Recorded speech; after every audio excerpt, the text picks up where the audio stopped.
Hi everyone and welcome to Pixels, a podcast for the discerning gamer.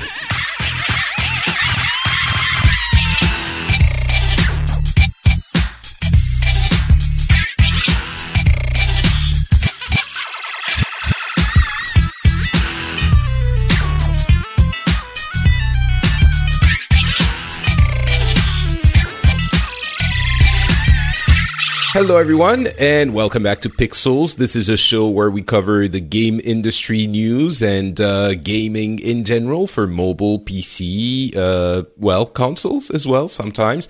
My name is Patrick Beja and today we're going to be talking about Destiny 2 at length. There's going to be a bunch of other news as well first, but then we're going to be talking about Destiny 2 at length. So you've been warned, and to help me cover that amazing game that we have sunk dozens of hours into already is the one, the only, John Horstmann, also known as Kick Tripod, host of many fine podcasts, Well Met, the Payload. I mean, hey, thank you for staying up, for waking up at 1 a.m. your time to be on the show.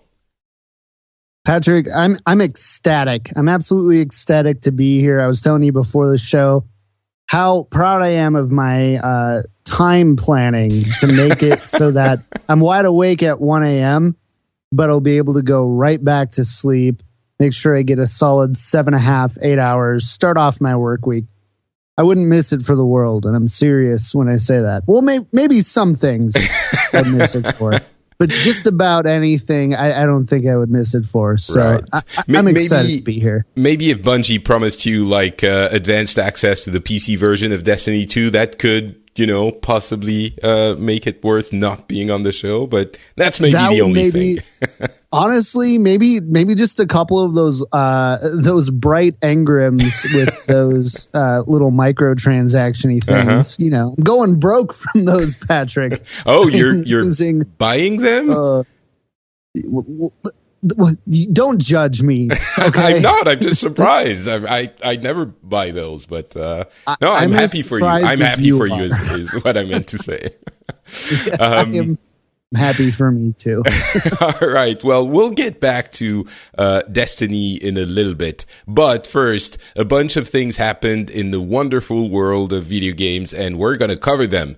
And first is the Nintendo Direct that happened last week, where, Nintendo Direct, there were a lot of tiny announcements, a little bit on Mario Odyssey, which is still one of my most anticipated games ever, but some surprising things.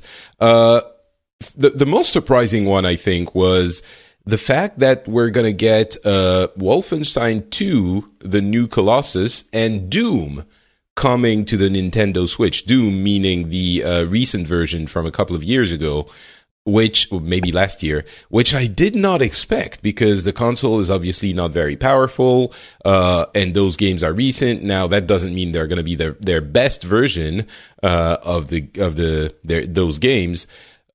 Graphically, but they're still going to be on the console. And not only is it a little bit surprising because it's recent, modern PC type games, but also they're quite violent. And I'm not saying Nintendo doesn't have violent games, but it's always nice to see that, I don't mean it's nice to see violence on the Nintendo Switch, but it's not the usual things that we expect on those consoles, even though I know there were a lot of more, let's say, less children-friendly games on other Nintendo consoles as well.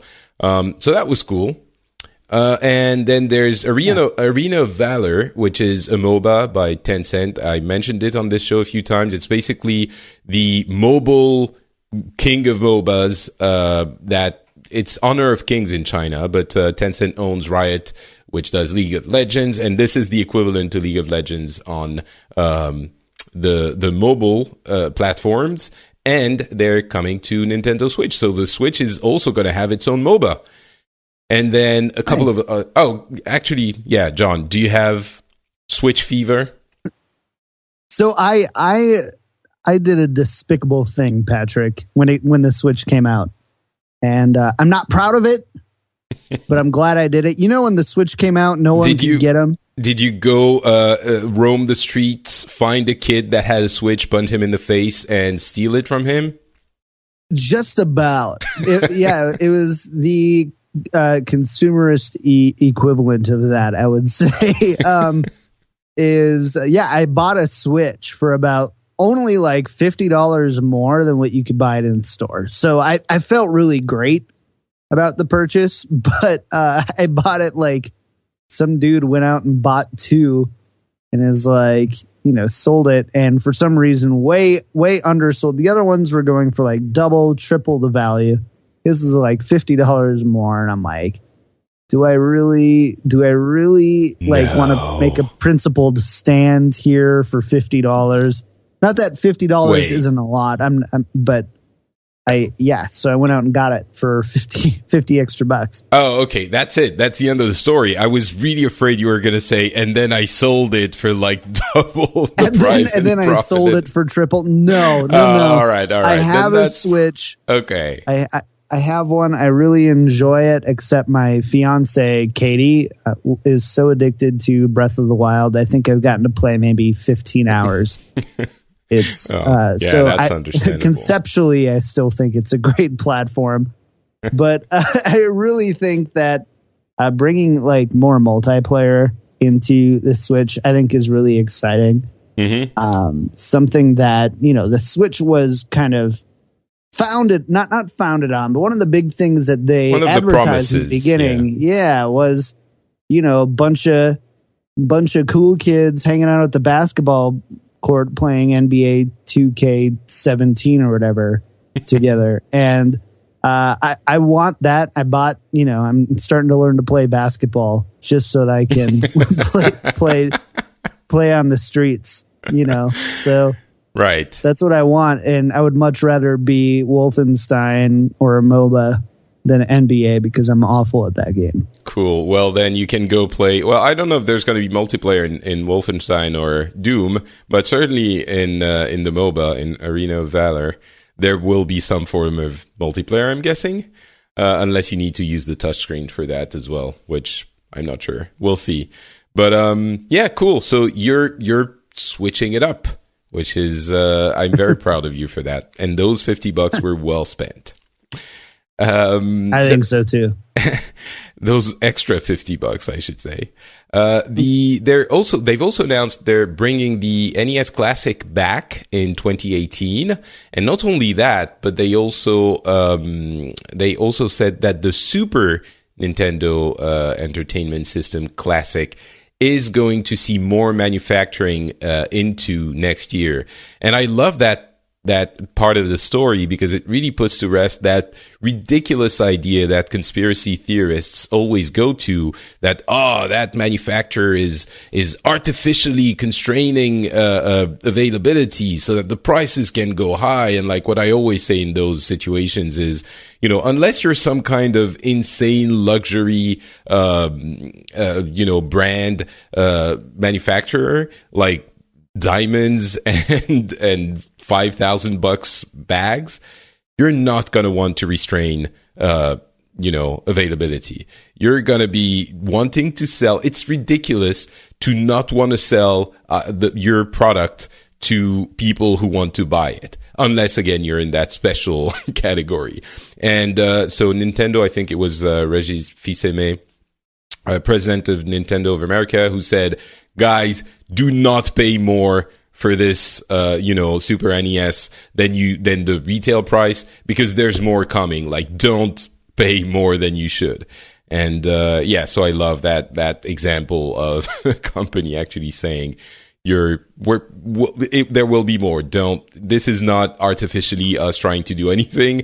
We're making as many as we can given the conditions, and you'll get more. So that's good to know as well. And then there's I don't believe them though, Patrick. I need to be honest with you. I don't believe them for a second. I have a tech background. I worked for a certain fruit company that probably furnishes your smartphone, and we got like the same rumors and stuff. So I agree with you 100%. Like there's this idea of artificially constraining That there's just warehouses of these things sitting somewhere is. And they're trickling it out, or like telling the factories like, no, just slow down. Don't make as many as you can, or like using just one line instead of two, or yeah. What they're actually doing with the NES Classics is they've got them in the box at headquarters, and they're putting them on their laps to cool their laptops. So they just put it right on top. They're not even using them for the right purpose. They're just, like, hey, we could buy some TV trays, or, we could just use these leftover NES Classics that we're not sending out to people. That sounds like a completely believable scenario. I'll go with that one. Absolutely. You heard it here first. And there's another thing about the NES. Apparently, there's an NES emulator hidden inside the Switch system. Some data miners found that, along with the golf game. Now, that doesn't mean it's ever going to be activated or anything, but at least it would indicate, if that's accurate, that Nintendo played with the idea of including an NES emulator inside the Switch itself, and for some reason left it in the final code. So that could, I would much rather have Virtual Console with games that carry over from previous times I've purchased them. And the Super NES would be better than the NES. But there's some tiny ray of hope in there. And then PlayerUnknown's Battleground never stops breaking records. I think this might be the last one we hear about for a while. It's basically been every episode we've had a new record from PUBG, and this time it's the fact that it has become the highest the game with the highest concurrent user peak in all of Steam's history. It reached 1.34 million players, and the previous one, as we mentioned, was Dota 2. That was around 1.29 million players. So they went over at least once Dota 2, and that, I think, cements its position as the bombshell of 2017, which is, a difficult year to be a bombshell in because there are so many things happening. But Patrick, you said that it broke a lot of records. I agree with you, but I will say there are a few records that I don't think people are talking about. Number one, the most desync issues of 2017, the most crashed servers of 2017, and the most ridiculous vehicle mishaps of 2017. Fix your game. The thing, all right. I think it's one of those times when it can revert to, well, this is early access. The game is not out yet. You're just, playing the game as it's being developed, which is not untrue. So, it's not untrue, but you saw, we're going to talk about it in just a second, but the Battle Royale mode for Fortnite, right? Same thing. 100 players get launched onto an island, and, we play survival here. I've played probably about 10 hours of this game, and it's smooth. And I don't get it. I don't understand why a game that is as big as PlayerUnknown's Battlegrounds and has been out for so much longer in early access, I totally give you that, is having trouble still with those issues. Well, we've got I'll tell you why. Okay, tell me why. Well, Fortnite is a relatively tiny game with a mid-sized developer behind it, Epic Games, and, people can fly. And PlayerUnknown's Battleground is developed by Bluehole, which is a very small developer. And even more importantly than all of this, they've had an incredible explosive growth. It's really hard to get on a game they're still developing, by the way, and it's really hard to get all of these issues stabilized as you're adding 2 million players every 2 weeks. It's absolutely not the same thing. And the fact that there are, difficulties in the development of the game is to be, if you remember when World of Warcraft first launched and there was this kind of explosive growth, the company couldn't really keep up for the first few months. It was sometimes you had like incredible queues, and yes, the game worked when you logged in, but it's not, I don't think it's fair to compare a game with the population of PUBG and a game with the population of Fortnite, which I'm sure is very successful, but, not to that extent. I definitely will give you that. There's definitely far more people playing PUBG than there are Fortnite. I will still say the fact that the company says we're not going to pursue microtransactions until we're live and shipped. And now, they worked on microtransactions and have it in early access, but then give me this answer of like, well, we don't have enough development power to fix, relatively, they're not simple issues, right? Yeah. I don't want to say that they're relatively simple issues, but I will say that they are foundational issues. Things that you kind of, I feel like as a game developer, you want to tackle first. Before going to microtransaction is what you're saying. Yeah, well, especially after you say, hey, we're not going to do microtransactions until after we officially launch. And then what was it? It was a weird, it was during the whole Dr. Disrespect debacle. Where he team killed on stream and that whole back and forth thing. But it was during that time where, they had explicitly said that they were working on other features rather than, they said it much more PR like, of course, but ultimately it came down to saying, hey, we've got a lot of features we want to send out. We've been working on, these microtransaction features here, and I'm like, dude, I can't even see the guy's parachute in front of me when I'm landing. Like, So what you're saying is, on top of reaching peak population, we've reached peak internet, where players who initially loved the game now start saying, blah, developer sucks, we have these and these issues, this game is not being fixed, what the hell are you doing, Bluehole? And the internet has happened, is what you're saying. And you're part of the internet, basically. It's definitely not. Yeah. Okay, Patrick, you win. Yep. That's what I'm saying. That's what I'm saying. I'm not saying it's not justified. There are lots of people complaining about other games that are. The thing is, when you immerse yourself into one game, you start knowing it so well that you see a lot of the smaller issues than people who don't necessarily play it as much. And I think it's the same for all of them. People who complain a lot about League of Legends and all of these games, Hearthstone and Overwatch, and you'll find people who complain about it a lot that previously just had nothing but love for that game. And I think that's what happens when you get so immersed in it that you see every little, you thought everything was flat, and then you're so close to it that you see every little ridge, and every little ridge seems like something unacceptable. I'm not saying that's what's happening with PUBG. Maybe there are things that are actually unacceptable, but that's what it feels like a little bit.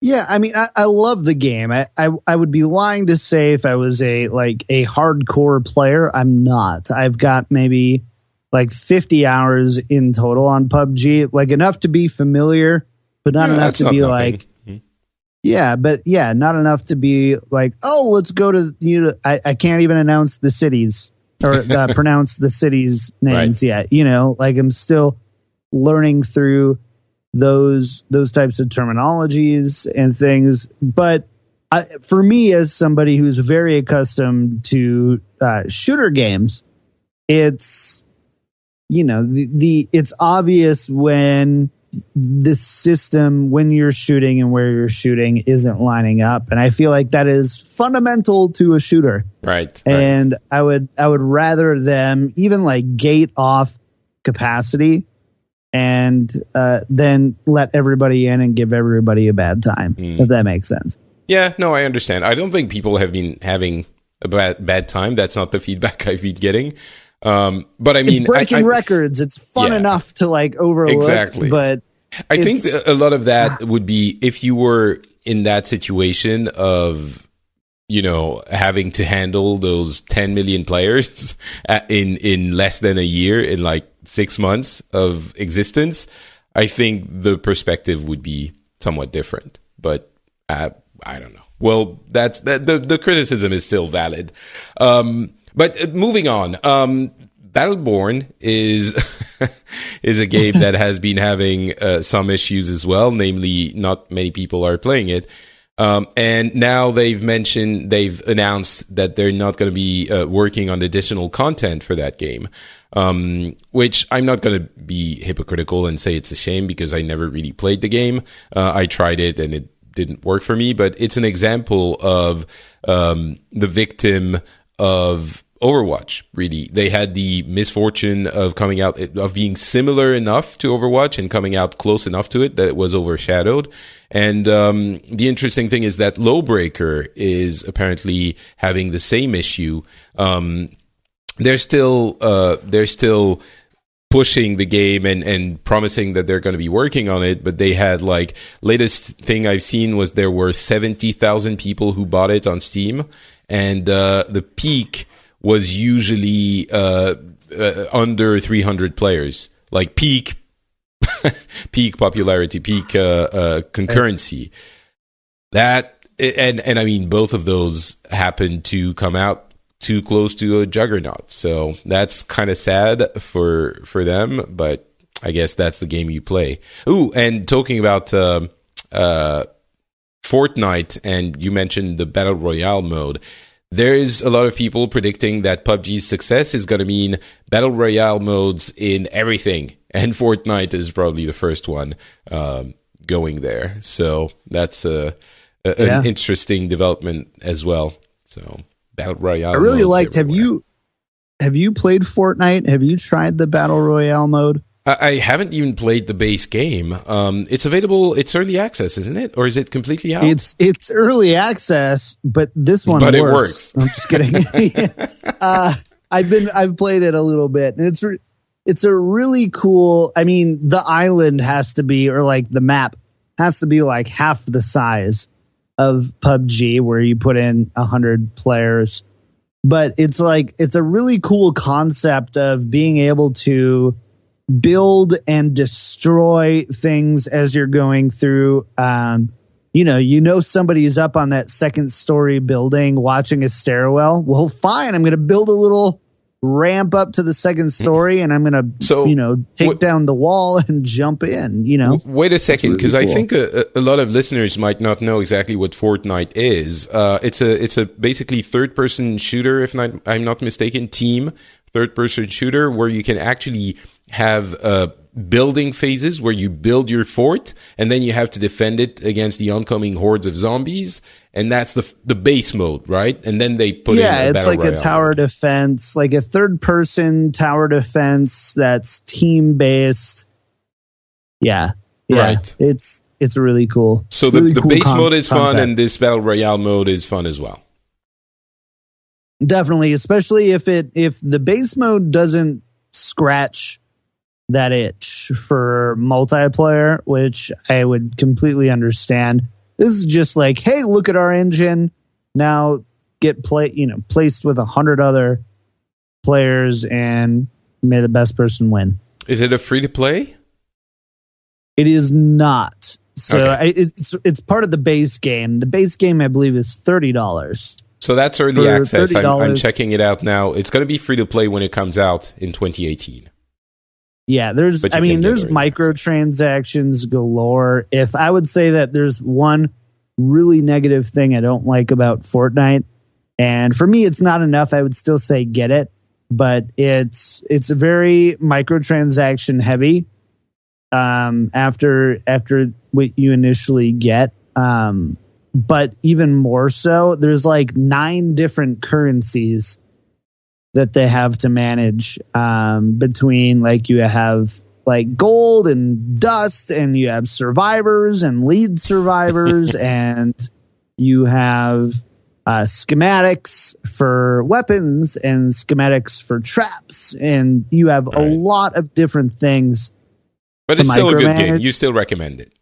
It's still a very good game, but it's you're going to take probably 10, 12 hours to even just get acclimated to why do I have 6-7 different tabs of just the different type of quote unquote currencies in the game.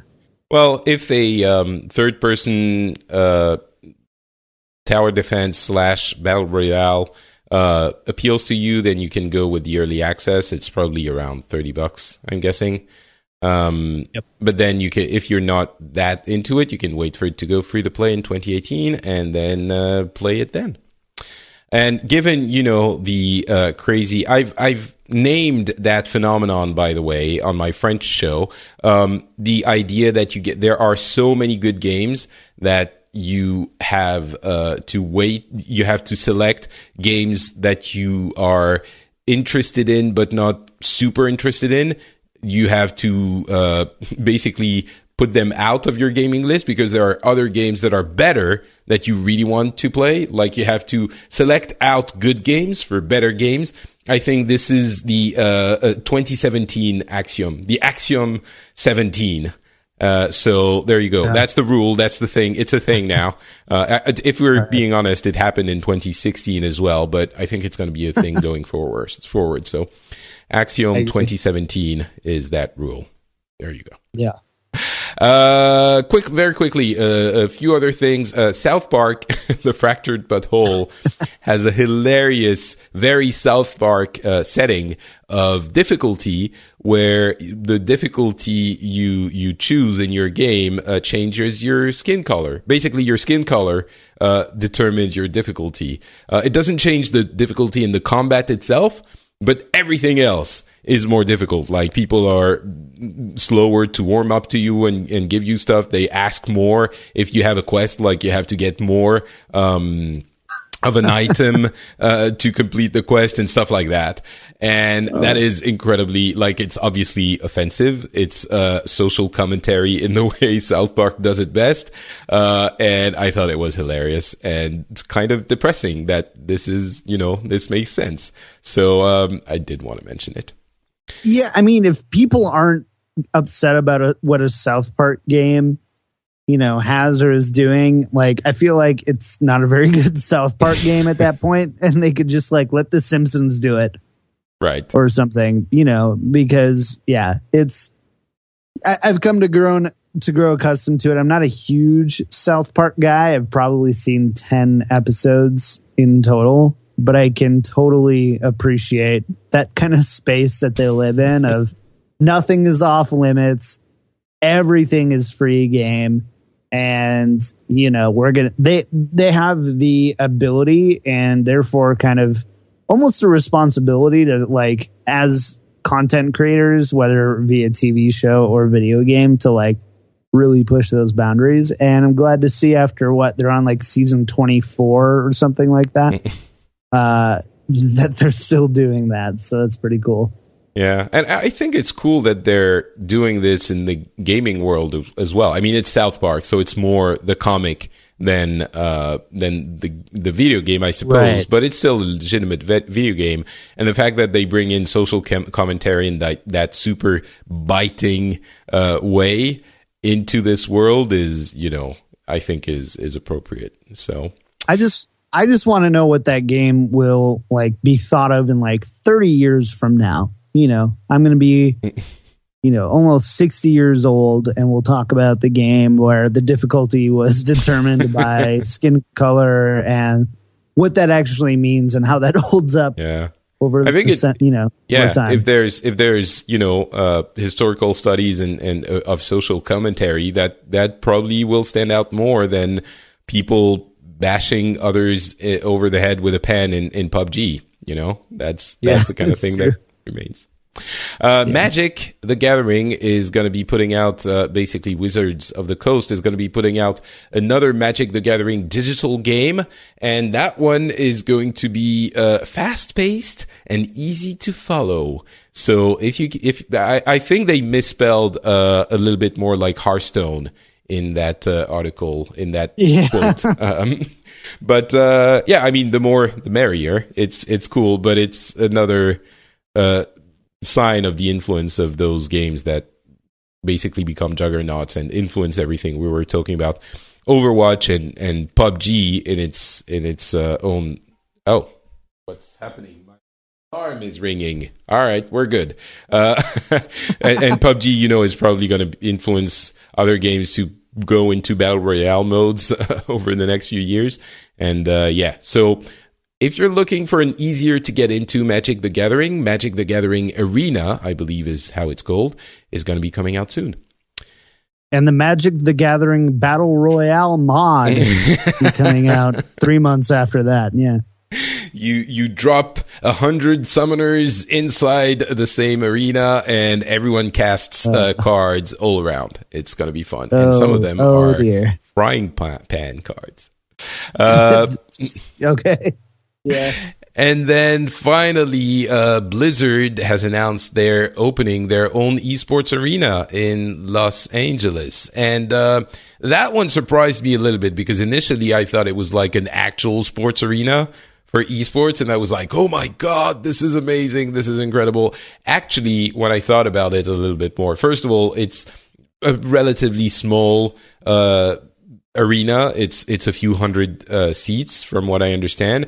And second of all, they're having so many esports competitions and things all the time. Of course, the Overwatch League, but not only. It makes sense that they need a space to shoot this and stream it to the world. So the fact that they would have their own esports arena is a little bit of clever branding, I think, for a studio for their esports competitions, which works, which is great. But it's less oh my God than I initially thought. It's still very cool, but So it is. This is also going to be for Overwatch League Season 1. This is going to be where they're at, as well. And so it makes sense. They needed a place. I think that they're being really conservative in the size of the venue. Better to have a couple hundred people packed out than to have a 3,000, 4,000 seat, that's half all empty bowl or whatever, and not be able to fill the seats. I'm really excited about this, though. You and I both have a lot of friends in California, and I get out there quite a bit, so I definitely want to see it in action in person. So you're going to go see our friends at Blizzard and hopefully get a chance to go into the Blizzard Arena. How's it called? Blizzard Esports Place thing.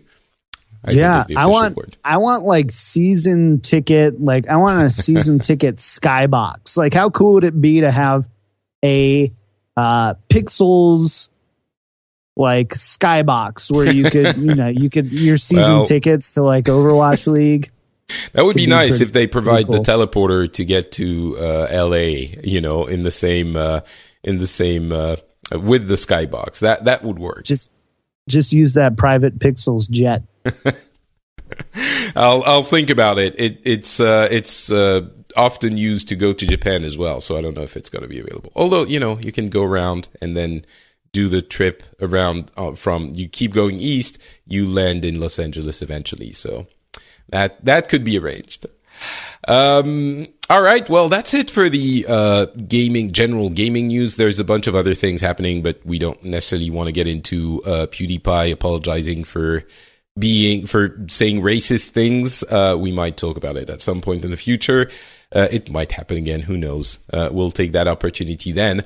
But right now, we're going to be talking about finally Destiny 2, which. So I keep joking that I keep joking that basically I am entirely composed of Destiny right now. I've played so much that I don't see anything other than Guardians. I see public events in the street. I look at loot boxes dropping from the sky in my neighborhood. It's crazy. I'm entirely made of Destiny.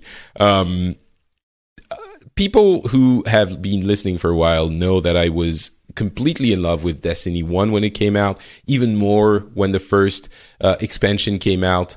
And I have been enthralled by the second one.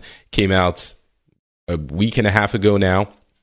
I love that game.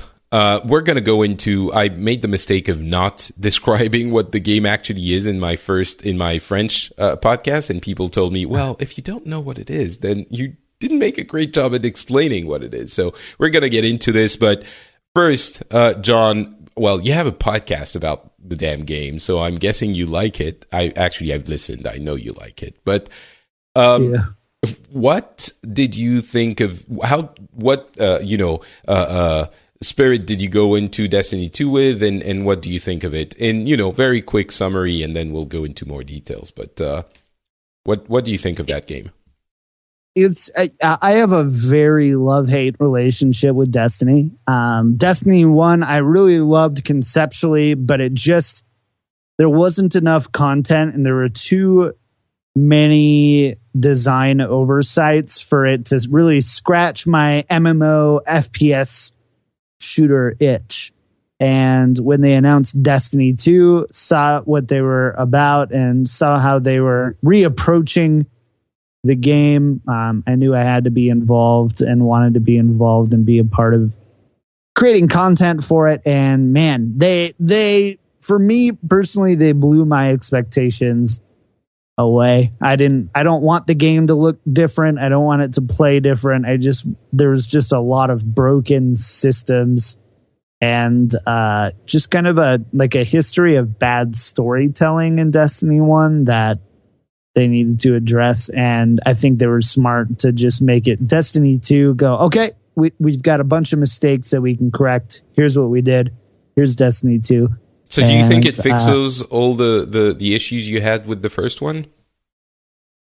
It addresses every issue that I can think of. Fixes is a little bit too absolute of a word for me to comfortably use. But I do think in the sense that, in Destiny 1, it took 3 expansions to even really feel like, oh, there's a story to this game.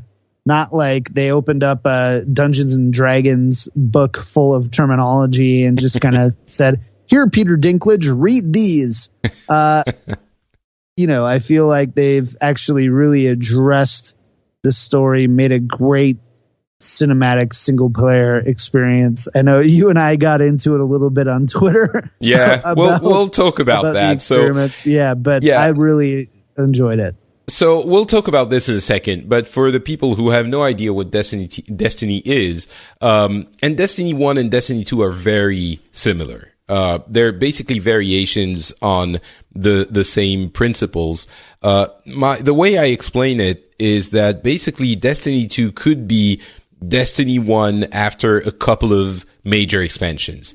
It's not like it doesn't change everything as you would expect from, it's still the game in the same series, but really there's like the same enemies, the same systems everywhere, the same, type of gameplay. It is entirely, similar to the first game with corrections is basically what John was saying. There's a lot of addressing things that didn't quite click in some ways in the first game. But basically what it is think of it as a single player campaign of a FPS, so a shooter in space with very rich lore, but in my opinion, very poor story. So you can go through it. The thing I compared to is Call of Duty. I think it is in its basic conceptual ideas. It's Call of. If you only look at the single player aspect, it's Call of Duty. You follow a story that's not very, not very well established or written, with a lot of lore, and you go through it and you go to the end, and then you're done with the main storyline, right? But what changes in Destiny is that they are, first of all, the gunplay, just like Destiny 1, is incredibly satisfying, like in ways that are difficult to describe. I've heard people talk about it in many shows, saying the way you feel when you get a headshot or a critical shot, like from the sound design to the graphics design, it activates something in your brain that makes you want more. It's a very strange, it's almost, a surreal experience where you shoot an enemy in the head and there's this little pop and whoosh and shoot of light that makes you feel, yes, I'm awesome. I want to do this more. So the gunplay is excellent. And then they meld into the single player experience. If you want to, they meld in multiplayer co-op in a way that has never been done in any other game that I know of, in the sense that, or maybe MMOs, recent MMOs, but in the way that it is very satisfying, because you have people running around you, and they congregate you and make you work together for like public events or quests or anything, or dungeons. Well, actually, those you have to create a group for, but you feel like you're all working together in a way that is incredibly efficient from a systems point of view. And that was the same in Destiny 1. So all of those things are very well done in Destiny 2, but they were already there in Destiny 1. So what the game ends up being is this immense playground where you do have a single player story that you can follow. Again, in my opinion, it's not very satisfying, but it's there. But it's an immense playground where everyone is there together, having fun, shooting guns, and accomplishing feats of awesomeness.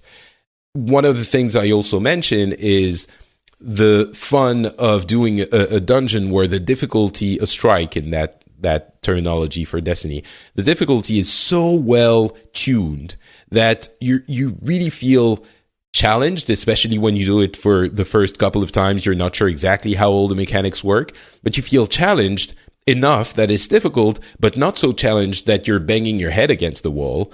And when you manage to actually do it, when you complete it, it's you feel like a hero. You feel like you've accomplished something, because you were running around trying to resurrect your friends and like shooting that last enemy while others were the boss, while other enemies were shooting at you. You had a sliver of health left. You were jumping and you activate your special ability, and the enemy is almost there, and you keep shooting even though you're gonna die, and you finally get them, and it's like, I'm awesome, And that feeling is very unique to Destiny, I think. If you combine all of this with the multiplayer aspect, which is, again, very, very well done. So you go through the single player campaign, you reach a certain quote unquote high level, and then you start to grind gear in a very Diablo or WoW way.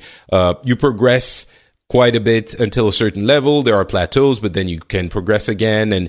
But it's very satisfying the way you keep accruing additional gear. Maybe after, 50, 60, 80 hours, you start seeing the limits of that system. But I think after you've played 80 hours, you've pretty much gotten your money's worth. So yeah, I don't know if that description is the best one, but at least it should give you an idea of what the game is. Talking about the story, John, you actually think this is a good story? Absolutely, I do. I think it does a great... Yeah, go ahead. Yeah. The story to me is there's a bad guy. He shows up, kicks you in the face, and then you work for... you kill enemies randomly on random planets where your friends have gone, and then finally you kick him in the face. It's the comparison to Call of Duty, I think, is apt there as well, because Call of Duty is also like you run around somewhere, you're not sure why, you're killing bad guys, and you're going from one character to another. You don't know what's been happening, and then in the end you win. And in this one, there's the added insult of they take away your light. This is like the big thing. Your light is what makes you immortal. It's what makes you like a guardian. And the enemy takes away your light. And this is not a spoiler. Everyone's been telling it everywhere. And it's like, I'm not kidding. Like 20 minutes later, after this dramatic, horrible moment where your essence has been taken away from you, and your what does it mean to be a guardian without your light? Are you even still a guardian? You go walk around in the forest, and you're like, dude, seriously, like there's this thing in the forest, like if you touch it, like you get your light back, and you touch it and you get your light back. It's been 20 minutes. So it nullifies entirely this huge dramatic development. And then you go to some other planet, and your like commander, who's completely emo desperate about losing his light, he sees you, and he sees you have your light back, and he doesn't spend half a minute asking you about this, like, how did it work? Can we get it too? Like, what's happening? He's like, oh, you got your light back? All right, cool. There's these dudes, they're like chewing the cables in our base. Could you go shoot them? Because they're really annoying. And that's it. There's no conversation about anything. And the story is essentially treated on that level of shallowness. Prove me I'm wrong. Oh, Patrick, you're going to make me really dig in for this one. So, okay. First, I want to address something, and this is something you and I are both WoW players, so we can both appreciate this. It's in an MMO, it's this idea you have to constantly balance, know that there are millions of other players who are playing the same story as you of, are you a special person, or are you just another player around the special people? And I think this kind of reminds me a lot of I'm thinking Cataclysm, where it's like, you're the hero, you're the chosen one, you're going to be the one to kind of take us to victory here. And the idea with Bungie, whether you like it or not, the idea with Bungie here is to say, your guardian is special. So special that the light or the traveler chose you as his kind of liaison to conquer the bad guy for whatever reason. I can totally empathize with the thought of that not being for everybody. Like, oh, but, of course I'm the only one. Yeah, but the thing is, they don't even communicate that very well. They just, I thought I was just the guy who found that thing, and I only understood that I was the only one who found that thing because the traveler, whatever, chose me, like, midway through the story. I was like, oh, all right, so that's why, like, I'm the special. And if I'm that special, then people should be, like, more surprised about that. They're like, oh, we thought it was impossible, but you're here. Why? What happened? Which also puts into focus that other issue of they went narrative with this story, and it's basically Destiny 1 with more, well, maybe the first expansion, the Taken King, which was really good, but with more cutscenes. And the cutscenes are painful because they didn't record any VO for your hero. So what ends up happening is that the little robot, the little ghost that is your companion, is always there with you, ends up talking for you all the time. Like, people are looking directly at you and saying, oh, hey, excellent job, you're awesome. And the ghost, the little flying thing around you, is answering when they're talking to you. I love that. It's ridiculous. I love that. And I'll tell you why. It's the same reason why when I physically read a book, I don't want to talk track at the beginning, press a button and get to hear what that character's voice sounds like. It's my hero. I customized him. I decided what race and what gender they're going to be. I decided the markings on their face, what color lipstick she's wearing, how close to Nicki Minaj I can get her to look. That's my choice. I don't want Destiny telling me what my character's voice sounds like. I personally love that from a narrative choice. But then don't put him in conversations one-on-one with other people, or have an explanation why they can't speak and why, they're mute or something.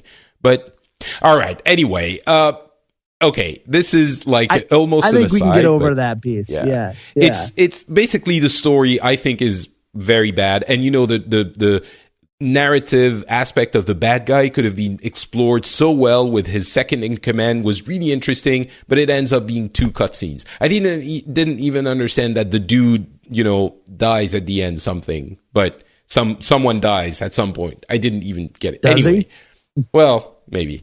I'm talking about someone else. Anyway, that story, you love it because you're weird. I think it's crap because I have sense. Whoa.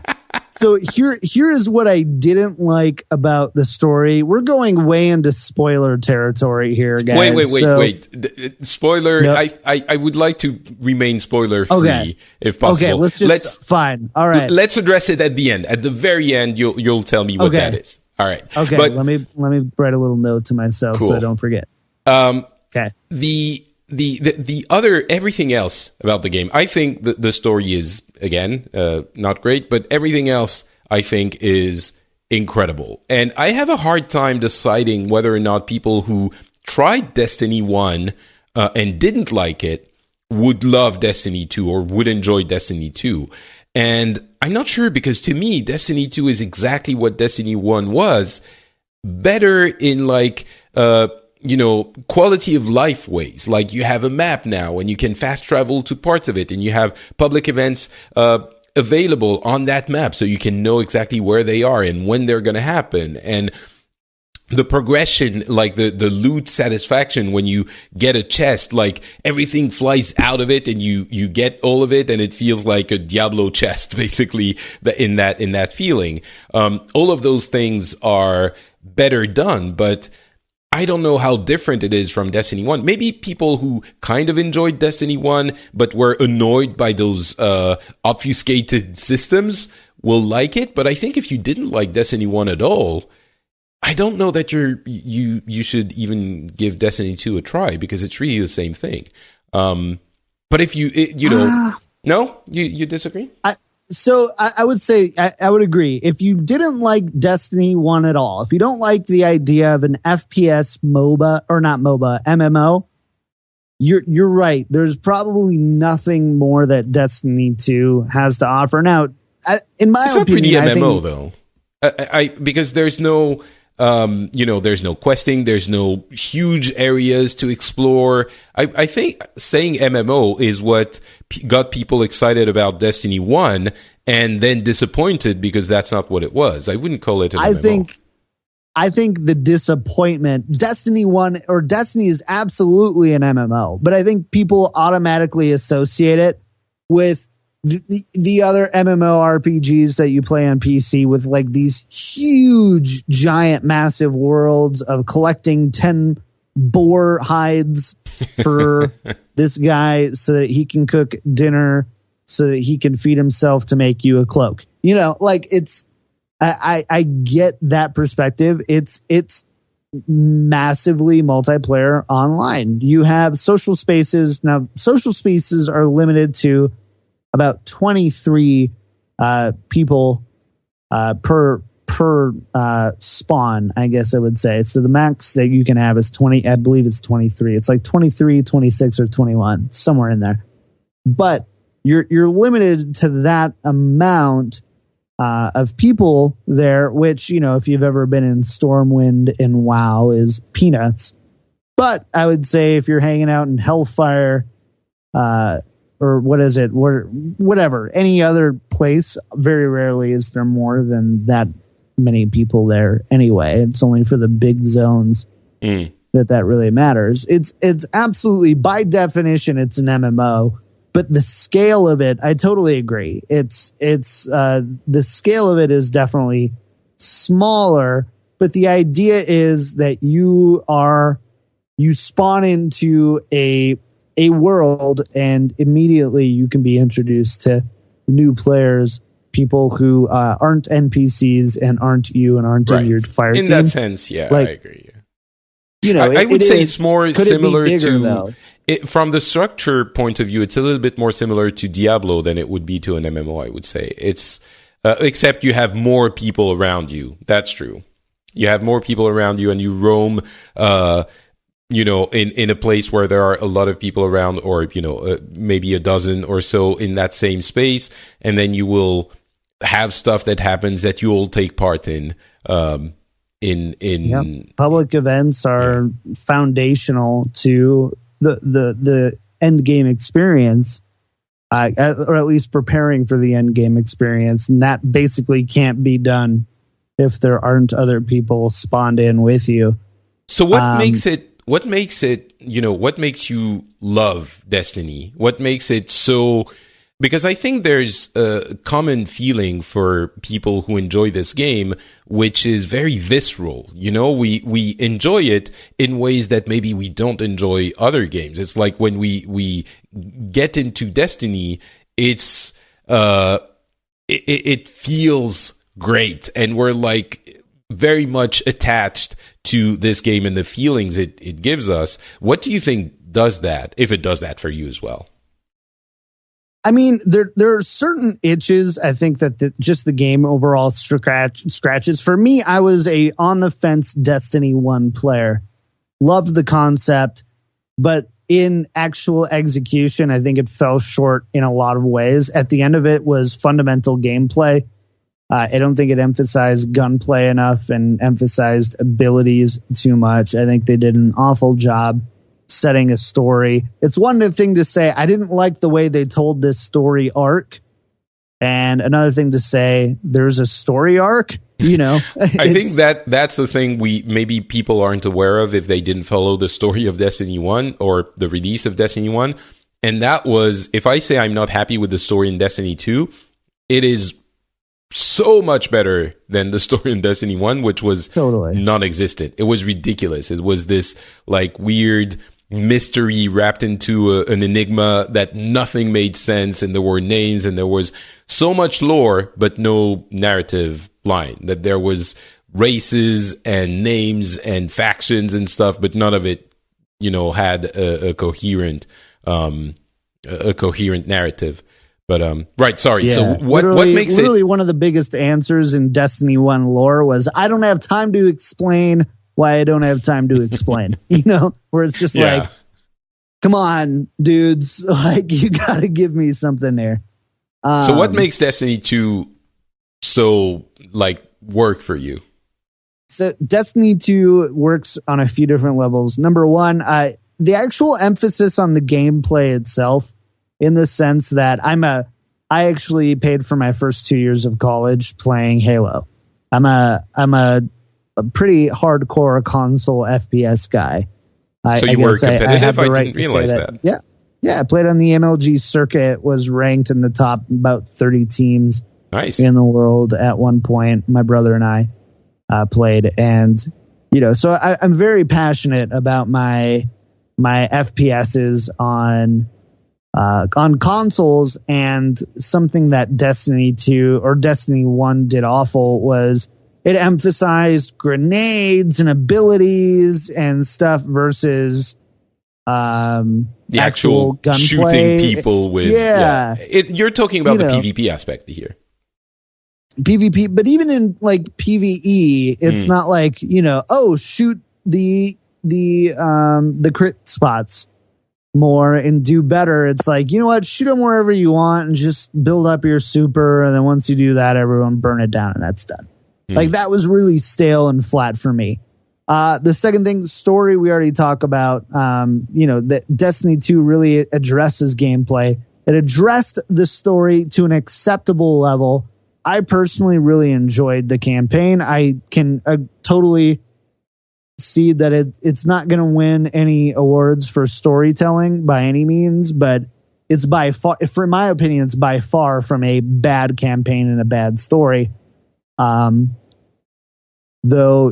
like you said at the end of the show, we can maybe discuss some spoilers as to why, or maybe we'll discuss it some other time during the week where we can sit down and be completely candid about the story. You go through it once and then it doesn't really matter all that much, because really the game, it's like, again, like all of those MMOs or loot grinders, the real quote unquote game starts after you finish the story. So I don't think, even for me who don't like the story that much, I don't get too hung up on it.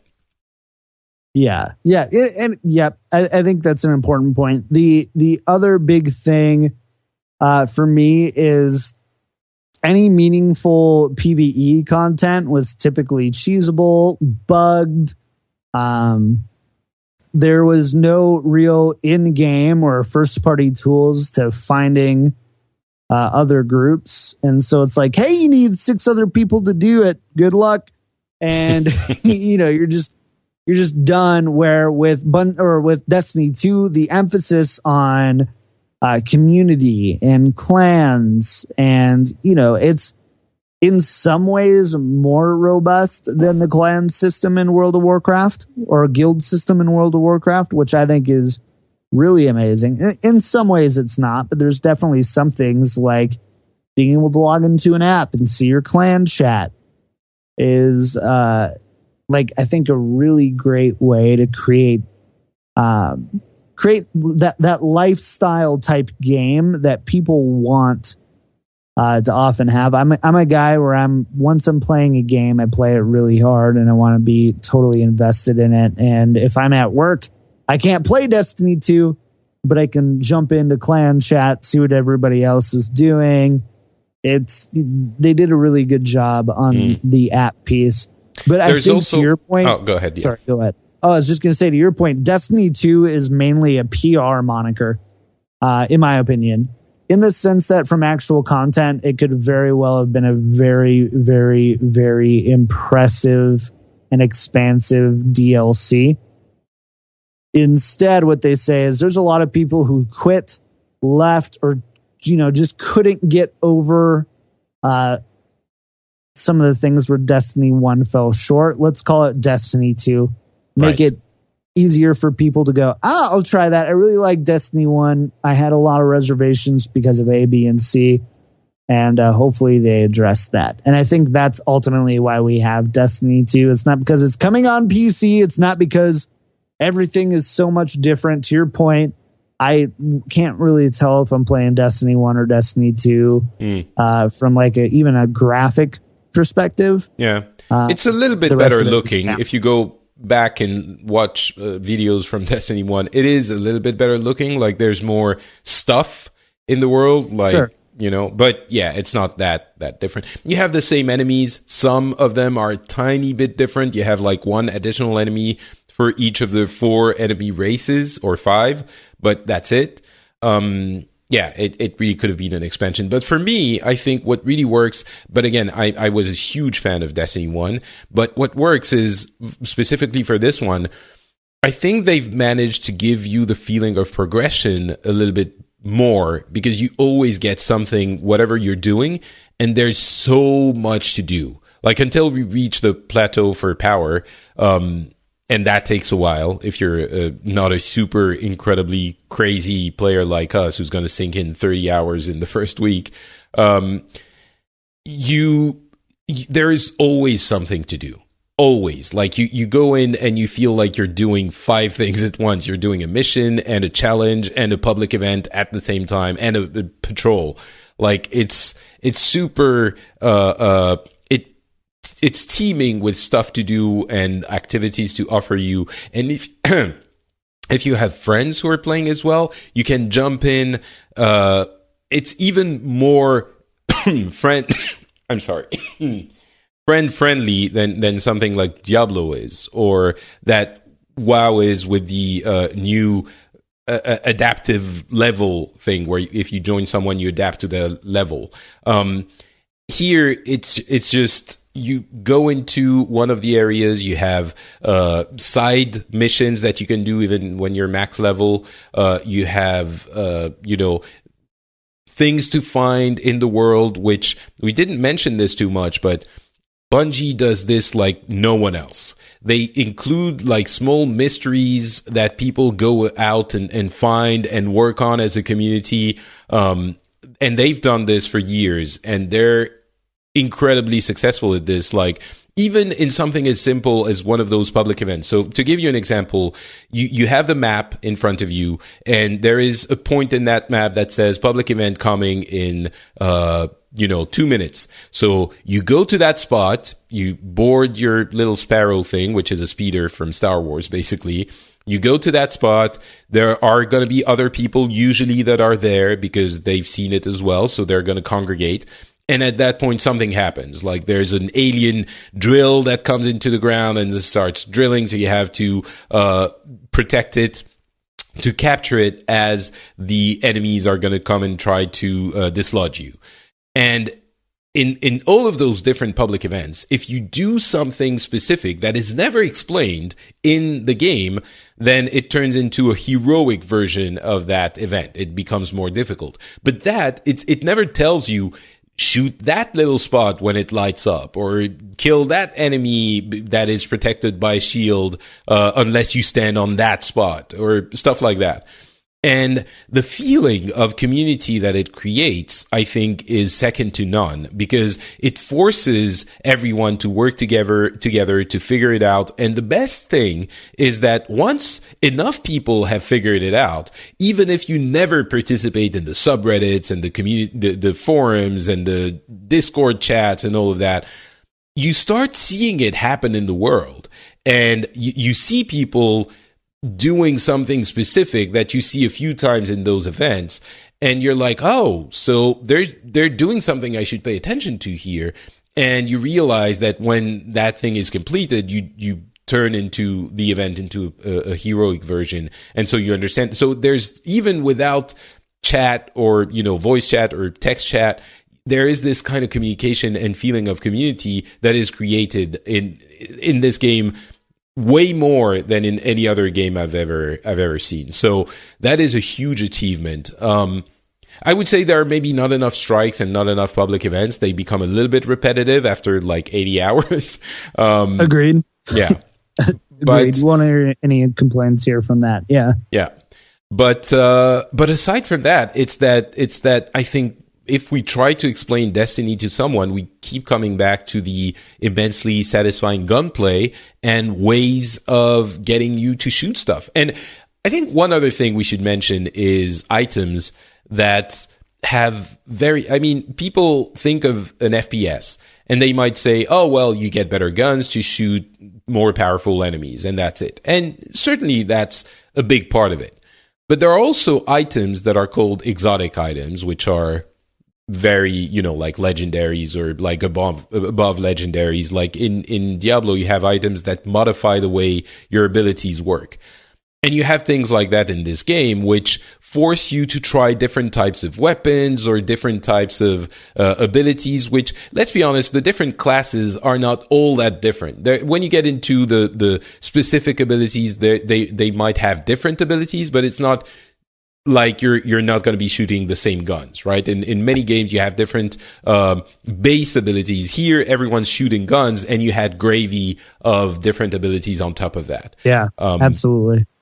But some of the guns are going to be, or items are going to change your abilities in ways that are really fun. Like there are some guns that will do things in tandem. Like if you have, there are two guns that recharge one another when you get kills. So you don't need to reload. I mean reload, not recharge. So when you get a kill with one gun, it reloads the other one. So you switch to the other one, get a kill, it reloads the first one, so you switch again. That kind of mechanic. There were guns in the first game that would use your health as ammo when you were out of ammo, or when the magazine was empty, and it would become more and more deadly. So you would need to always be deciding, should I shoot more because it does more damage, but at the same time I'm almost dead, so should I reload instead to use ammo?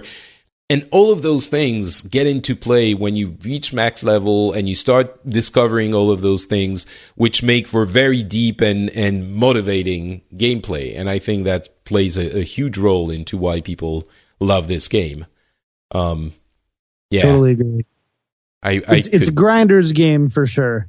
Yeah, I could talk about this game forever. But I think we're going to have to stop at some point. If there's I'm going to ask you the thing you like the best about this game. Can you define it? Like, what's the thing that brings you back? Like, what do you love about Destiny 2? If there's one thing. I mean, I hate to say this because it can honestly be said for just about any game I really enjoy.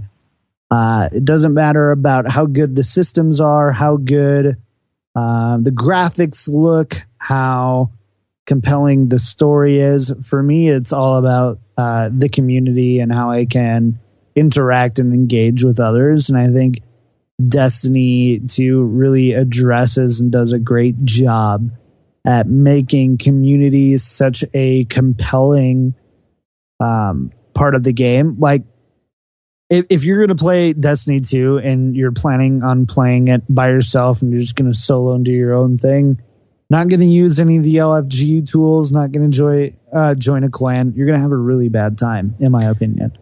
At least I'm going to interject here because that's very true, and a lot of people say that. But I have played Destiny 1 and Destiny 2 95% solo and enjoy it a lot. And I've used tools to find people to do stuff. I've done raids in Destiny 1, I've done nightfalls in Destiny 2.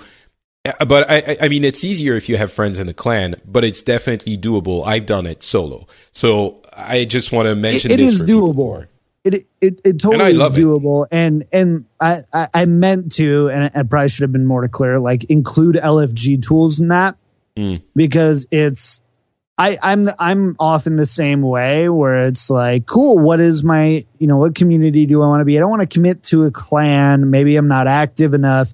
Maybe I just don't like the people enough and haven't found that place to call home, Yeah. But the idea that you can like have a really good time playing Destiny for the span of years without doing a raid or playing Trials of Osiris, these game types that don't do matchmaking for you, so you have to physically go out and create your group.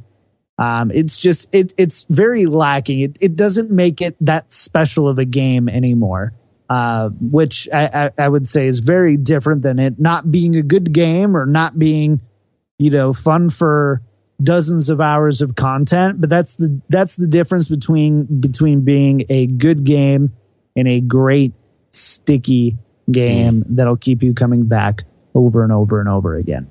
All right. Well, community is definitely something interesting in Destiny 2. And as I said, it's done in so strange ways that other games don't. I mean, WoW has been taking a little bit of that, the mysteries that the community has to figure out. But Destiny does it really, really well and did it first. So anyway, as I said, we could talk about Destiny for hours, but poor John does have to go back to sleep at some point. It's the middle of the night for him. We're going to get to that spoiler thing you wanted to mention, but before that, if people just don't want to listen to the spoiler part, can you tell us where people can find you on the internet and your many podcasts about many games? Yeah, go ahead. Yeah, absolutely. So you can find me personally everywhere at Kicked Tripod. Where does this come from? Twitter, like, is this Twitch. At some point someone kicked your tripod? You were trying to film something, and exactly. Okay. That's no. So it's actually I got an Xbox for Christmas, and for my birthday, which is 2 months after Christmas, I asked for Xbox Live, and I was like 13 at the time, like just barely old enough to have an Xbox Live account. And so it was a big deal for me to ask for, hey, Mom, and it was at the time where it was even weirder, like, Mom, will you put your credit card number into this online account so that I can play on the internet, video games on the internet? Yeah, especially in rural Minnesota. It was definitely so. I'm like, there's no way I'm getting it, but I'm asking for it. And I did get it. My parents are awesome. And when I was setting up my online account, my Xbox Live account for the first time, it had a, enter your username or let us generate one for you. And the first one that was recommended was Kicked Tripod. And I thought it was like, Really? hey, that's kind of cool. It's unique. It's also, insinuates things. So, I'm 13. I'm okay with that. Oh, right. And, Okay. All right. I see. I'm just kidding. But are you? So, that's for me and my future wife to know. Exactly. But yeah, so it's not like this amazing story of anything. It is kind of amazing. It's just a random generated name that I thought was funny. 13-year-old me thought it was funny, and 27-year-old me still thinks it's funny. So excellent. All right, so Kicked Tripod on Twitter and everywhere else. And Twitch. You can find my Hearthstone show, Well Met, at wellmet.blizzpro.com. You can find my Overwatch show, The Payload, at payload.blizzpro.com. And of course, my Destiny show at r2ocast.com. That's R, the letter, 2, the number, O, the letter, cast.com. Stands for Return to Orbit.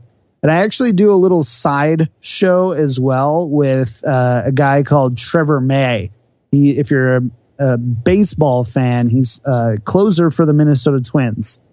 And he's a big video gamer, and we do a weekly just kind of, shoot about, just video game stuff in general. And that's called The Weekly Intake, and you can find that just in your podcast catchers. It's by far my most lazy podcast. The one that requires like very little, prep time. It's like, what do we want to talk about this week? But that's where you can find me everywhere. Excellent. Well, those are often the best ones too, so you can go check that out as well. Excellent. For me, it's Not Patrick on Twitter and Facebook. You can find this show at frenchspin.com. You'll find other shows there as well if you enjoy my ramblings. And that is going to be it. If you don't want to listen to a couple of spoilers, you can stop listening now. Well, actually, before you leave, I will mention that I have announced also, if you enjoy my private life, yes, I'm going to go there. We're actually expecting a baby. So come January, Whoa. I will be a father. And I am excited and terrified. Yeah. So there you go. Announcement made. I'm not going to dwell over that. I mean, the community has been incredible. Lots of well wishes. It's been very heartwarming. And there's going to be a tiny baby with a scarf somewhere. So there you go. Congratulations. Thank you very much, sir. That's amazing. I'm so excited. I usually have my soundboard up. I could have done something, but I don't. Wow, that's amazing. Thank you. That makes me so happy.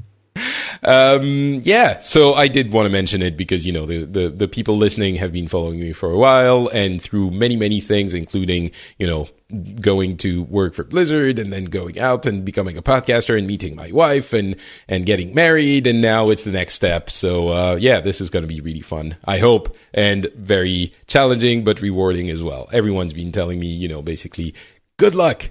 Right. So let's get back to what's really important, which is, people have been telling me, getting a baby is like the most incredible feeling in the world. And I'm like, sure, but this year we're also getting a Zelda game and a Mario game. I think that kind of, Yep.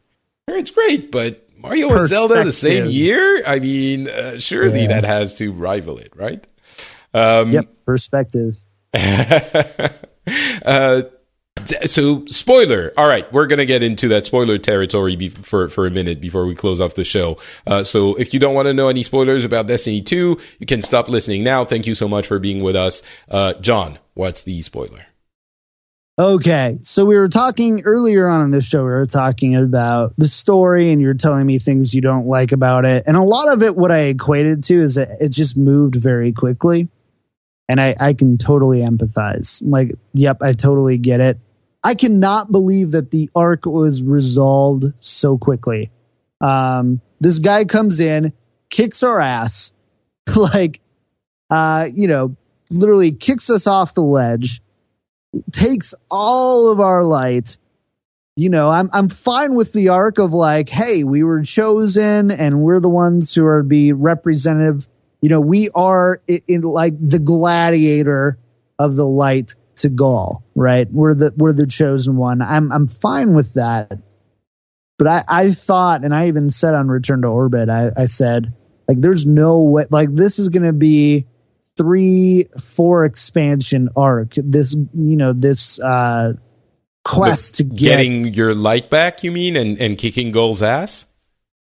Yeah, well, even like not even necessarily getting our light back. We knew the Shard of the Traveler was there from like the farm, and so it was obvious that we were going to have some form of pseudo light there to like sustain us and be able to, fight back, but not to a meaningful level. It is what I had thought. And I thought, cool, like maybe the end of the campaign is us, getting back to the tower, which I was right there. I was like, cool, we took the tower back. We took back our home base. Amazing. But instead it's like, well, we at least semi-defeated Gaul. We took back the tower. Our light is back. And, we've got new foes incoming, and there's all these other things going on. And I'm like, really? This guy comes in, literally blows up the tower, literally takes our light, like powerlessly, not like, oh, we put up a good fight and, it was really close, but ultimately he came up on top. It was like he literally walked, like, didn't fire a shot, just walks in, lifts us up in like the grip of one of his hands. And, at the end of it, we're like, yeah, well, I can 1v1 you on your own ship 20 levels later. And I hated that. It's true that, basically he takes us on at the height of our power, and we spend the whole game gaining that power back, and then all of a sudden we can kick his ass.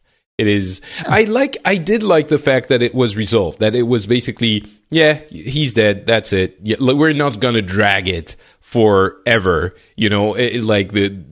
I enjoyed the surprise that he's not the boss in the raid, for example. I expected him to be present for much longer. So it's kind of the opposite of what you're saying, I suppose. But I like that we dealt with him and that he's done. I just don't like how it went, especially as you're saying, it doesn't make sense that we get our light back, but we're not. I mean, maybe because we are a different kind of subclass, but it doesn't really work. And the fact that we get our other subclasses, which is so important to the lore, and we have such a big hit, like, it's just an item you get and then you go fight weird stuff in that part of the forest. And, you have your other subclass back. That's it. And yeah, I can get that. Like, I like the lore behind it, the little trail of these, kind of light figures. Yeah, like, I like that to, like, explain the story of it. But it doesn't. It dives back into Destiny's 1 stuff. It's like, and the warlock saw the light in the thing, and he walked towards the abyss. But then the abyss looked back, and it doesn't tell story. It's just weird mumbo jumbo that doesn't make sense. No? Some of it is. A lot of it is because Destiny 1 did such a bad job at hiding the meaningful lore in the grimoire. If you haven't read the grimoire, you're right, it doesn't make sense. What is, the abyss? And why would a warlock be, staring at it? Like, a lot of those questions are answered in the grimoire. I don't know if that's an actual example. No, it isn't. Whatever. But it's the same as Destiny 1. It's the same. If you did look into all of the lore on the website, then a lot of it made sense. But here, I mean, there's more story and more explained, but still, those parts where you get your subclasses back, it doesn't make sense. And even, the worst part of, well, not the worst, but even your ghost says it doesn't make sense. Like, a couple of times, and there's a lot of that, by the way. If you don't like Joss Whedon humor, you're not going to be into the commentary in this game. But even the ghost says, oh, I can't wait to go fight, to go find light stuff that I don't understand again, when you do it the second time. He says that at some point. So they even make fun of the fact that it doesn't make sense, which I like the nod, and I like the, the self-referential and self-deprecation stuff. I'm all into that. But I would have been more into having stuff that did make sense. Because towards the end, we really get back into that nonsense. I like the part where you have to walk super slowly and painfully towards, the farm as a guardian. That was such powerful. A great cinematic experience. Yeah. Totally.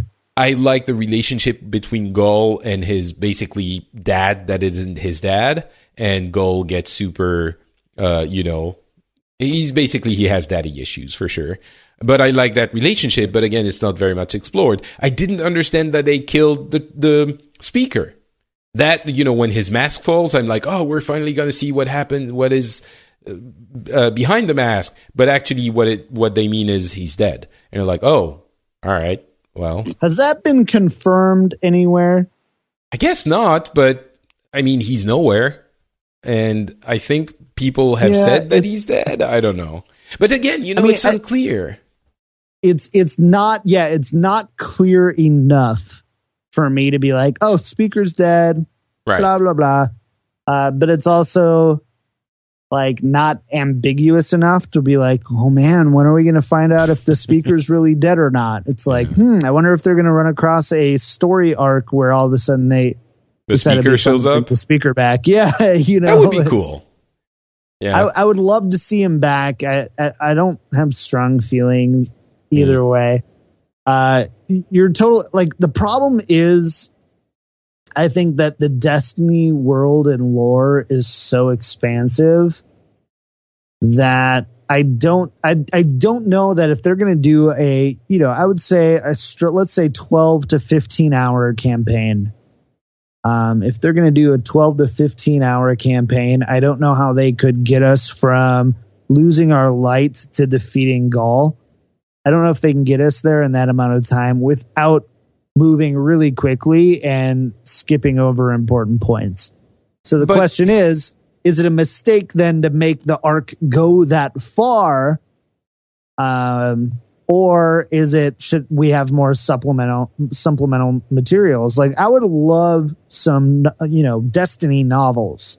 Imagine being able to get Destiny novels on the history of the Warlock and, get Osiris, which is, another spoiler alert, the next leaked expansion, right? Where we're going to learn a lot more about the Warlock. Presumably, a lot of the answers of getting her subclass, I would have to assume, get answered during that time as well. So, yeah, I mean, I do think the explanation I have is they spend a huge amount of time thinking about systems and how to make sure that the game works and works with a small quote-unquote team with minimal infrastructure needed for creating an MMO-like experience. Like the way they handle servers as a mix between peer-to-peer and centralized is incredibly clever.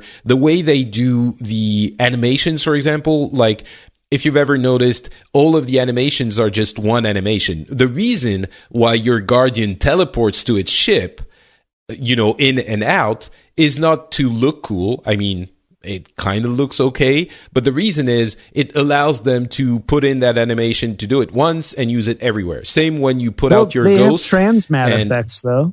Yeah, sure, but that's, again, a thing that you can do once. You don't need to redo it for every time a Guardian gets into a ship. Same with, if you actually had like the ship land and stairs come out or same when you put out your ghost to interact with an item. You don't have to have the hand come out and press buttons and you don't have that be connected. You just put out your ghost and it's the same animation everywhere.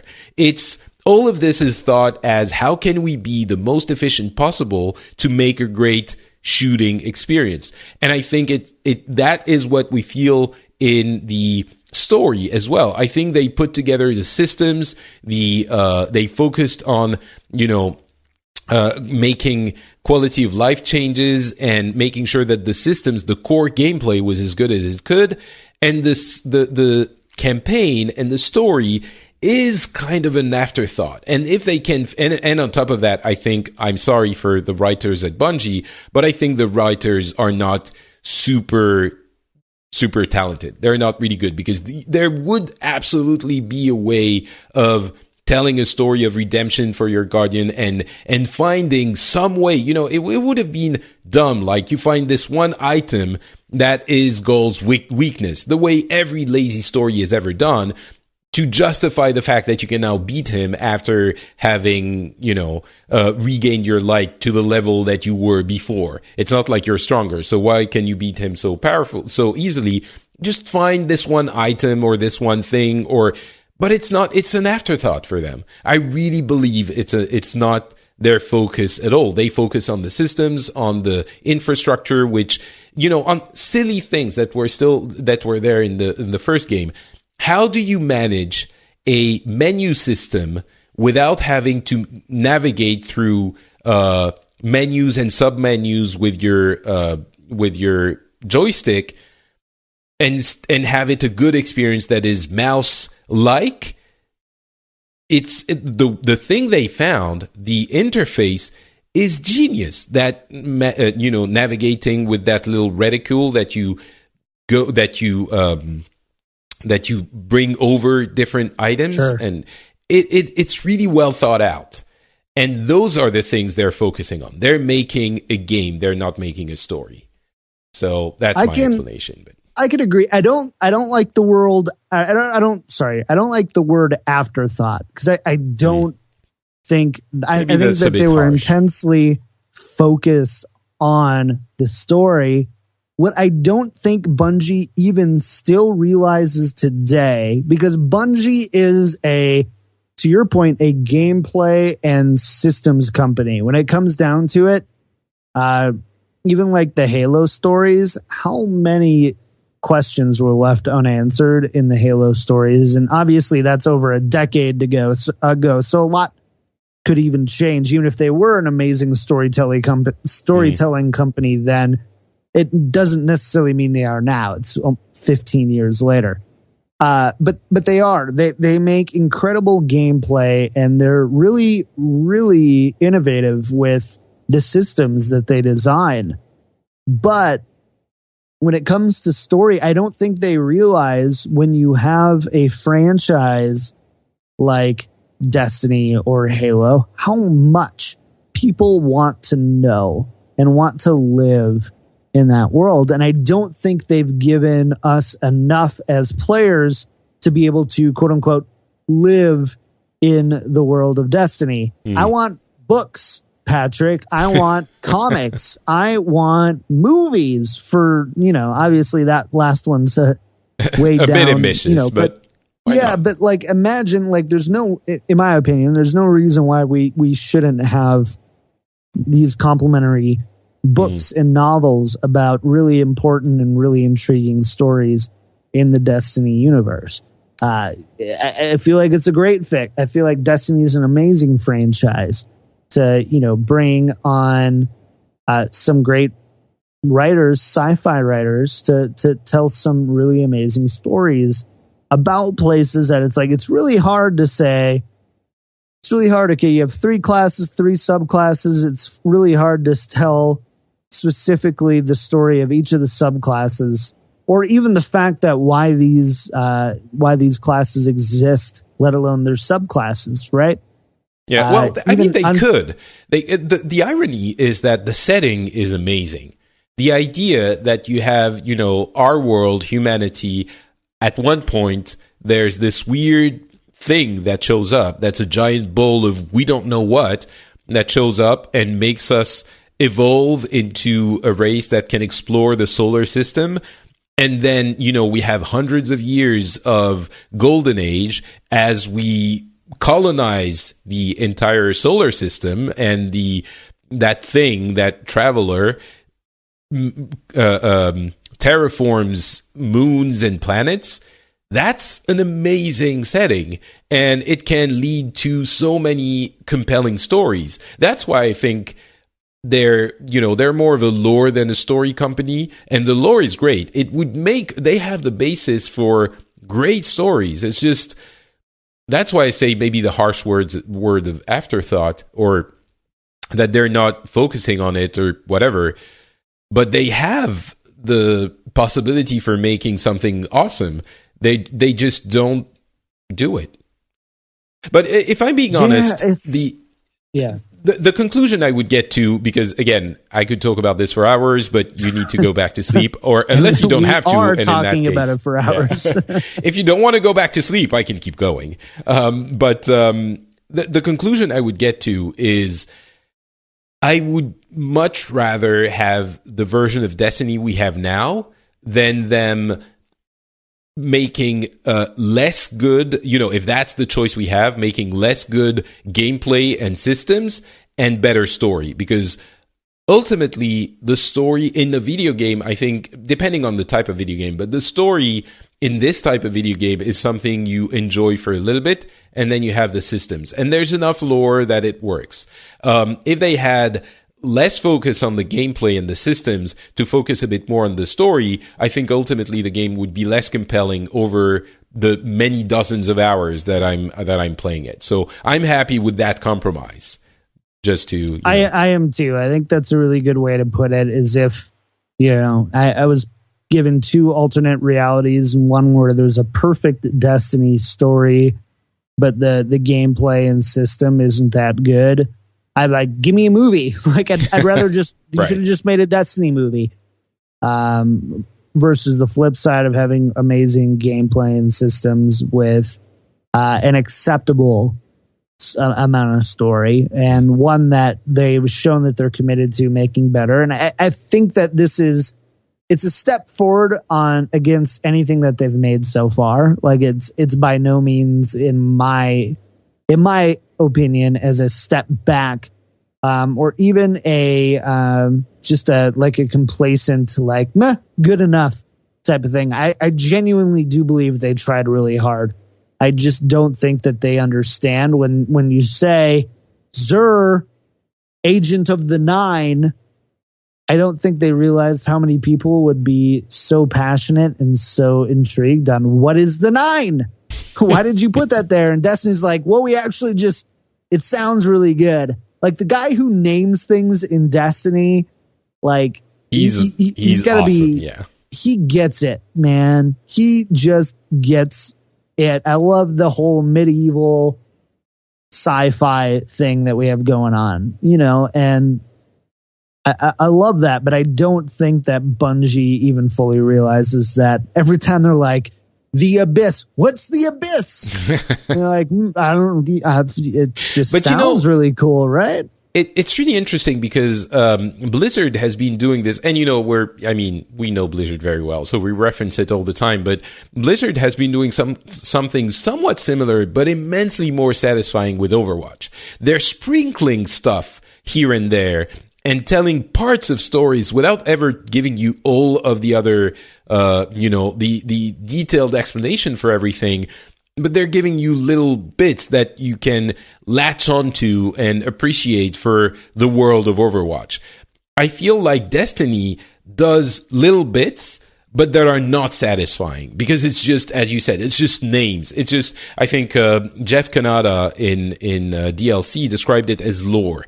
And I mentioned it a few times. It's a lot of lore, which is great, but there's no actual story. And that's something that I think a lot of people do when a lot of people say, oh, I'm a writer. I'm really creative. And what they do is just create complex names and settings and worlds, but no story. And that's a really common failing in creative endeavors. The hard part is not to come up with really weird names and sects and factions. And the hard part isn't that. I can come up with weird names all day long. The hard part is to make a compelling narrative. And that's the most difficult part. So what the Bungie guys are really good at this, at the lore portion, building weird, intriguing, concepts that you're going to go to. Oh, wait, the Vex and the Fallen and the Hive. Like, I bet you half the population playing Destiny could not tell you what the Hive is or what the Fallen is beyond those types of enemies that they shoot in the head. Still, like, the Fallen is a compelling type of name, but there's the scouts that Ikora sends out that are like this special covert ops thing. I can't remember the name, but again, when you hear it in the game, it's like, oh, awesome. But it's not a story. It's not a narrative. And that's the hard part, which Bungie is either for focus or talent or whatever, that they're not doing. The lore, awesome, great. But building on that is not. I mean, maybe if you read the Grimoire, you get all of that, but then why not? They haven't found a way, still in this version, they haven't found a way to expose it in a satisfying manner in the game, I think. Right. And I think that's the biggest point that I would say is if you go through, like, have you seen the My Name is Bife hour and a half long? Yeah. I've seen like, I've watched 5 minutes of it and then stopped, but I think because I was busy, I think I'm going to go back and rewatch it. It's an hour long Destiny story thing that summarizes everything, right? Yeah, it's an hour and a half summary. So basically what we're complaining about now, like he does too, but it's in a more satisfying manner. But like, if you're like, I don't understand these fundamental basic things about the world, it's not your fault. Bungie, basically what they did with Destiny and Destiny 2 is they go, here's the big important points. Gaul, bad. He took your light. You need to get it back. Make wheel and go kind of thing. And, in fact, the Grimoire and stuff is really rich in lore, but not only is it like painstaking in the sense that you had to go to the website to read it, there's dozens of websites of people who have tried to organize it in a way that even just organize it. Like the fact that Grimoire cards you get aren't necessarily in order of like how they're best digested and read as a reader means that you don't totally get it. And unless you're really committed to, Scooby-Dooing it and figuring out like what is what, like you're going to be lost no matter what. And that was a huge failing on Bungie's part. And it was their way of like, I think Grimoire was the afterthought that you're talking about, Patrick, in the sense that it's like, oh my God, there's so many things that people are going to want to know and that we want to tell people, but there isn't a narrative space for that because we didn't create one because instead we have really cool looking guns. So let's just make these Grimoires as you unlock certain milestones, kill a certain amount of hives or a certain amount of these enemies, you unlock a Grimoire. And you can read that on our website and learn more about the enemy that you just defeated or whatever. And yeah, it's totally an afterthought from that perspective. I think if we're talking about game development and project management, I think all of this is actually if we want to see it in a good light, I think it's a positive because it means they know what game they're doing. They know what their focus should be on, and it's very easy to get distracted. And that's why I was saying if, the alternative would be that we get a better story, but not as good, not as polished gunplay and gameplay experiences, I wouldn't be happy. And I think they know this too. I think they realize our focus should be on making it incredibly fun and satisfying to shoot stuff in the head. And that's what we're going to do until our fingers bleed. And the story is going to be in a grimoire. It's not going to be as satisfying. Yes, it's a little bit wonky because you find your light exactly 2 seconds after you've lost it. And I think, by the way, that was basically retro-engineered into the story when they realized they needed to make it Destiny 2 and not just an expansion, kind of. and they realize, all right, we need to, and that's why it feels so wonky, because you lose it. Find a way to reset. Yeah. But what's funny about what you said, I want to let you continue, but what's funny what you said is, I think, the exact same thing that the Overwatch team said. Like, as close to word as possible is right. Like, we're going to give you information about the lore in the world. They did it way better because at the end of the day, Blizzard is a company that makes worlds and universes and not just games. But I just wanted to add that one thing because it's so funny, because Jeff Kaplan is basically, when people are like, we want a campaign, Jeff's like, shut up. No, you want to be able to shoot people in the head better. Trust us. But here's May in her Summer Olympics t-shirt drinking coffee in the in the Antarctic. No, but that's what I was saying earlier. But the Overwatch team, I think, does it in a more satisfying way. Maybe because they're more used to it. They have, maybe a bigger team, or I don't know. Maybe they actually, it's probably a much smaller team. But their sprinkling works. In Destiny, the sprinkling is just more, it feels like, that lost moment. It's like you wake up, you're on an island, and there's smoke coming at you, and a polar bear somewhere on that tropical island, and you're like, holy crap, what is happening? And there's some of this in Destiny, a little bit. Actually, that's maybe giving it the story in Destiny a little bit too much credit. But then there's no follow through, so it ends up disappointing. But anyway, again, I really don't want this. It's really easy to focus on the failings of this game, and I really hope that we've managed to focus on the successes as well, because, as I said, it is a tremendous piece of video game. I've played it more than possibly any other game in the past, in that 2 weeks period. It is a tremendous experience, and I think unless you have detested Destiny 1 and you thought shooting stuff was dumb, maybe it's not for you, but otherwise wait for it to become a little bit cheaper, maybe, if you're not certain, and go give it a try, or get it on PC or whatever, because it is that specific type of video game at its best. It's amazing, and I love it. So I hope that comes through as well. I agree.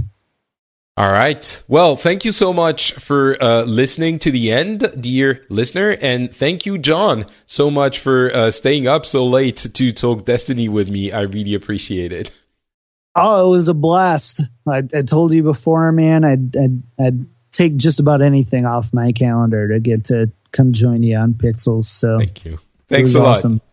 Thanks, and hope you enjoyed the conversation. You can go to FrenchSpin.com to let us know if you did. You can go to Twitter. We have the links in the show notes. And, of course, we will be back in a couple of weeks with more incredible video gaming. Talk to you then. Bye.